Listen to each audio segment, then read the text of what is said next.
Welcome to another video, guys. I'm Crystal5 and today I'll tell you how you can get extra dust from the new Hearthstone nerfs. I will start off with a quick analysis of the nerfs and what effects we can expect from them, and after that I will tell you my tips for gaining dust from nerfs. It's been a while since we have seen nerfs to such expensive cards, so now is the perfect time to gain a lot of extra dust. I would really appreciate it if you subscribe to the channel if you're new, and a like would be amazing as well. It really has a big impact for me and my channel, so if you enjoy my videos, please take the time to do so.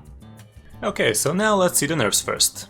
If you remember my last video, I basically called most of the nerfs. Sure, they were kinda obvious, but pinpointing the exact nerfs on Dr. Boom and Conjurer's Calling feels pretty good. We missed the Galaxy by 1, and I feel like it would have been better if they nerfed it at 6, but Blizz just decided to nerf it to the ground. I also called the need for a nerf for Priest, but instead of the Cleric and Divine Spirit, Blizzard went back on the buff of extra arms. The last nerf came as a surprise to pretty much everyone though. I guess we all lost hope for Barnes ever getting nerfed, but surprise surprise, they finally upped him to 5 mana.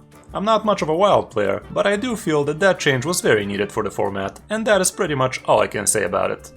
So about Dr. Boom, I feel the nerf was pretty fair. Having 2 extra turns before getting slapped with a Dr. Boom will really make a huge difference, and at 9 mana they can't really do much else other than playing Dr. Boom. I hear some people complaining that the nerf wasn't enough, but I think they nerfed him just right. After all, the idea of a nerf is not to completely destroy the card, to make it feel fair and not insanely overpowered. The 9 mana cost denies warriors from effectively keeping Dr. Boom in their starting hand, and denies them from playing him along with an upgraded hero power in 1 turn as well. Even before the nerf, people already had ways to deal with Control Warrior, but it never felt fair when they just throw a Dr. Boom on curve as soon as turn 6. The result we can expect from this nerf should be a decline in Control Warriors, obviously. Not because Control Warrior is gonna be that bad after nerfs, but people just tend to stay away from nerfed classes, and most will probably decide to diss the card for its full dust value, which is not a bad idea. After the nerfs, you can safely assume that if you're facing Warrior, it would probably be the new Aggro or Highlander archetype, so mulligan accordingly. We will see more aggro decks from other classes as well, since Control Warrior was the one that was keeping those at bay.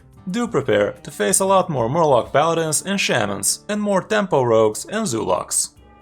For the Galaxy nerf, I feel like they overdid it.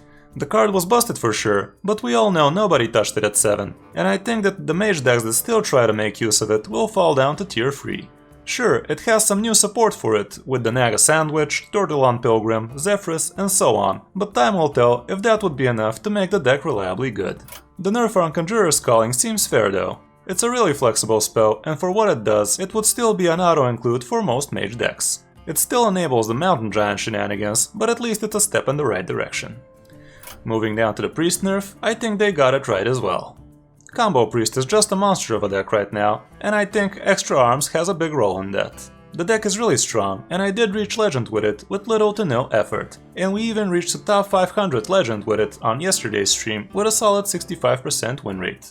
I will get Golden Priest tonight with it, so if you want to see this monster of a deck in peak performance for one last time, drop by the stream tonight and see how we're doing. Anyway, the nerf will affect the deck's performance a lot, since this was one of the most powerful plays for a turn 2, and the card is super flexible for the mid and late game as well.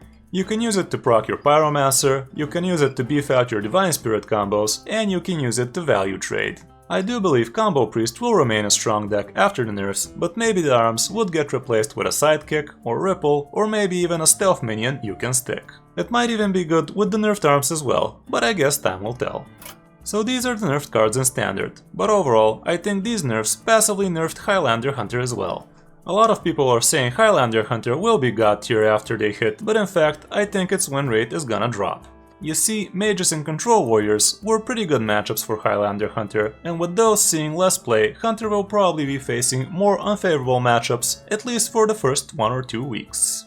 After that, Control Warrior should see a rise in popularity again, and we might see some new working mage archetypes as well. We're already seeing some more mech-oriented Highlander Hunter as well, so maybe that deck would rise in popularity instead.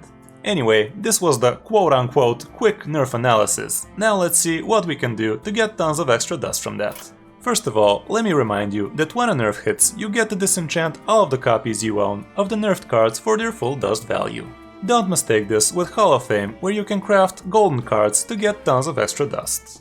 With Hall of Fame, you get the full dust value of the maximum amount of playable cards in a deck of half cards, and you can diss those for their regular diss value, but we have nerfs here, so that is not the case. Let's see what we get for each card after they nerf them on Monday. For Boom, Galaxy and Barnes, we get 1600 each. If we have them in Golden, the dust goes up to 3200. For Conjurer's Calling, that would be 100 for each regular copy and 800 for each Golden copy we have. And for Extra Arms, that would be 40 for a regular and 400 for a Golden copy. For me, this means I'm getting 6700 dust, and that's just by dusting the cards and not doing anything else. Do let me know in the comments how much dust you can get from your cards. One of the reasons I'm gonna get this much dust is because I don't press the Mass Disenchant button. A lot of people ask me why I don't do it, and this is the answer. If I did press it, I would have missed 700 dust on this nerf alone. Ever since Rise of Shadows came, I had my eyes on Conjurer's Calling, and the card got nerfed soon enough. That is why it's always a good idea not to press the Mass Disenchant button, so you can benefit from situations like this.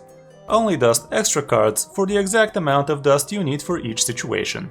I know a lot of you have dust problems, and this tip doesn't really work for you, but do try to stay away from dusting cards that have obvious nerf potential. I only dust obviously unnerfable cards, and I do it only when I need the dust, so if you're also able to do that, I'd strongly advise you to do it. With this tip, basically the rich get richer. Now let me tell you what else you can do to benefit even more from these nerfs. Anytime you see a nerf, you need to pinpoint the sets of the cards that are getting nerfed, and see which set has the highest amount of nerfed cards. In this situation, the Boomsday packs would be our Golden Goose, or Dust Goose more like it. For me, this is gonna be a great opportunity to get tons of extra dust, since I do own all of the legendaries from this set. What I will do as soon as the nerfs hit, is I will dust both Boom and Galaxy, and I will start opening as much Boomsday packs as I can till the 2 weeks full dust refund period is active. This guarantees I will open Boom and Galaxy over and over again for as much gold as I can spare, and I will keep dusting them for full dust value. Even if you don't own all of the legendaries from Boomsday, I do believe this would be your best pack investment in the next 2 weeks, so I do advise you to open as much Boomsday packs as you can as well. The set will be in standard for the next 8 months, so you will have enough time to benefit from your new cards. Anyway, that's it for this video guys, I really hope this helps you and your collections. Thanks for watching, and please drop a like and a subscribe if the video helped you. I'm Crystal5, and I'll see you in my next video.